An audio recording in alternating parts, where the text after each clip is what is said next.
Jumpa lagi Kisanak. Berita kali ini seputar pelaksanaan Ramadan di Serang, Banten. Menyambut Ramadan kali ini, Pemda Serang dengan ketat memberlakukan Perda nomor 2 tahun 2010 yang isinya melarang warga membuka warung makan di siang hari. Pelanggaran pada ketentuan tersebut akan dikenakan sanksi 3 bulan kurungan penjara atau denda 50 juta rupiah. Sepertinya perda itu dibuat untuk melindungi warga Serang yang imannya setipis bungkus nasi dengan karet 2. Kisanak yang budiman, saat berpuasa, pandangan warga Serang harus dilindungi dari bayang-bayang es teh manis, ayam goreng, semur jengkol, atau gulai kepala ikan. Sayangnya Kisanak, perda hanya membatasi diri mengatur jam operasional warung makan. Harusnya mereka juga mengatur jam buka minimarket. Pasalnya di minimarket juga dijual minuman dingin dengan bulir-bulir embun menempel pada botolnya.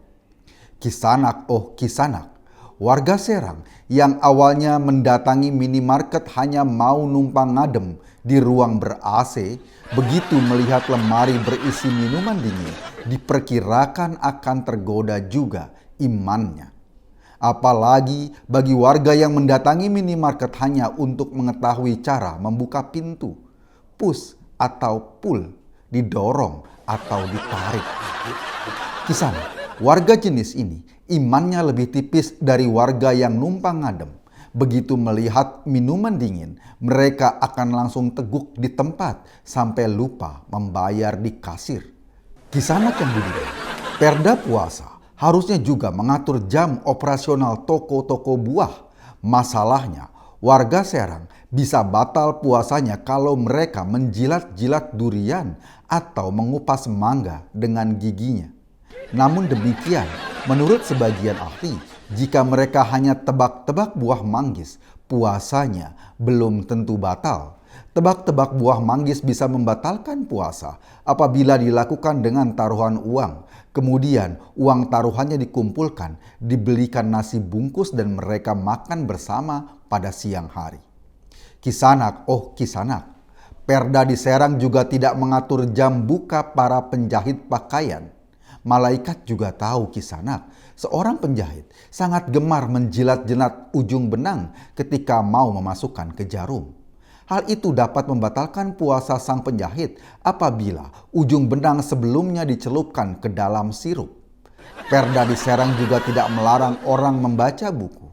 Padahal untuk membolak-balik lembaran halaman buku, orang sering harus membasahi jari dengan cara menjilatnya. Kalau saja jarinya itu baru tercelup madu, lalu tidak sengaja dijilat karena sedang membaca buku.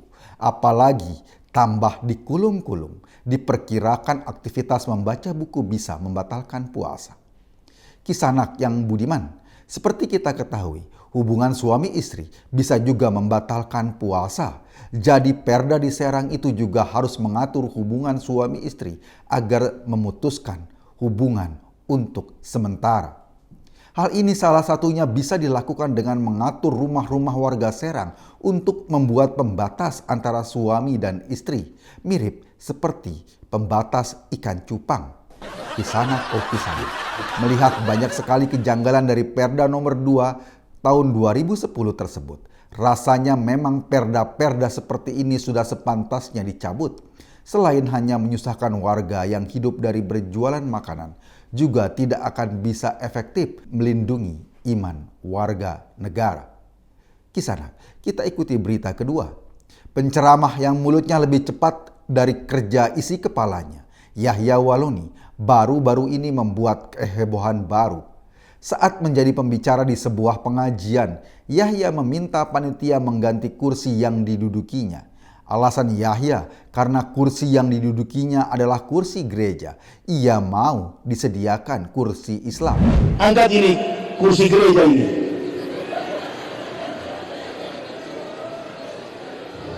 Ganti kursi Islam. Angkat ini kursi gereja ini. Kisanak, Para panitia yang perkembangan intelektualnya sangat terbatas ini dengan sikap mengikuti kemauan Wallonie.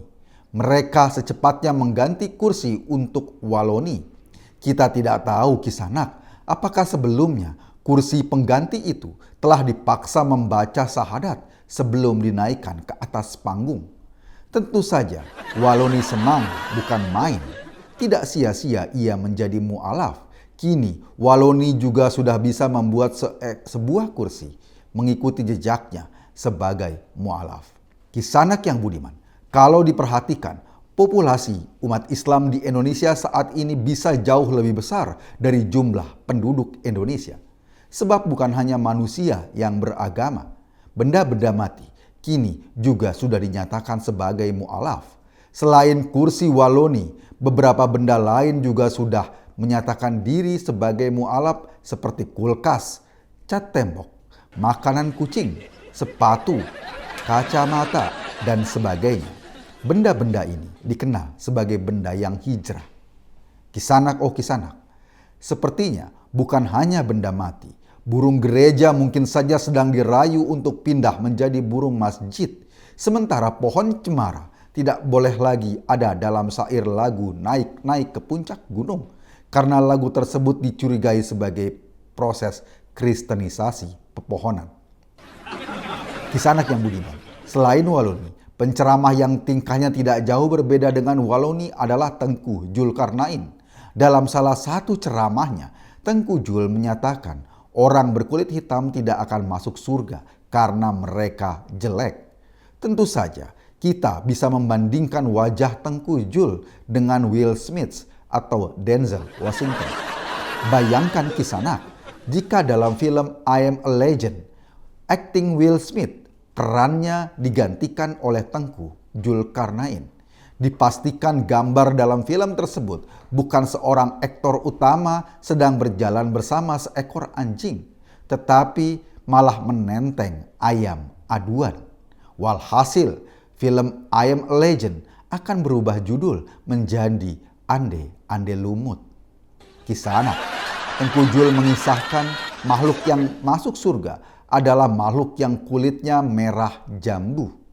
Astaga Kisanak, semua orang juga tahu babi ternak kebanyakan berkulit merah jambu. Mang beca rodane ana telu sing numpak ayu-ayu wonge rada lemu pipine kaya bolu wonge isak wolu. Anda sedang berada di channel paling update seangkasa raya. Mesinnya jujur. Terima kasih.